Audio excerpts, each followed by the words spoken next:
अस्सलाम वालेकुम। Contraceptive medicine यानी मानी हमल अद्वियात के बारे में एक बहुत बड़ी गलत फहमी अवाम में पाई जाती है कि ये बांझपन का सबब बन जाती हैं या ये इसकाते हमल कराने में मददगार साबित होती हैं। ऐसा कुछ भी नहीं है, ठीक है। कुछ तरीक़ाकार ज़रूर हैं मानी हमल अद्वियात के जिनके अपना इस टाइम गुजर जाने के बाद, असर करने का जो टाइम है वो गुजर जाने के बाद फर्टिलिटी यानी ताकत तौलीद खातून की वापस आने में थोड़ा सा टाइम लग जाता है, लेकिन ऐसा फिर भी नहीं है कि बांझपन का सबब बने। तो आप हमें चाहिए कि हम ख़ुद भी मिस इन्फॉर्मेशन ना रखें और ना ही आगे पहुंचाएं, लोगों को मिसगाइड ना करें। ये बहुत ज़्यादा माने हमल अद्वियात की ज़रूरत इसलिए है, पाकिस्तान की आबादी आजकल इतनी ज़्यादा बढ़ रही है।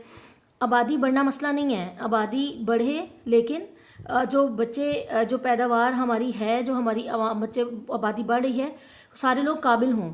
तो माँ अगर इतनी फुर्सत उसको मिलेगी कि वो अपनी जो गोद में बच्चा है उसकी और अपनी सेहत का ख्याल रखे और उसकी अच्छी तरबियत करे, तब ही एक आबादी जो बेशक ज़्यादा भी हो, एक अच्छी अवाम हमारी हम उसकी एक अच्छी अवाम की तरबियत कर सकेंगे और एक अच्छी कौम हम पैदा कर सकेंगे। तो इस चीज़ के लिए माने हमल अद्वियात का इस्तेमाल ज़रूरी है।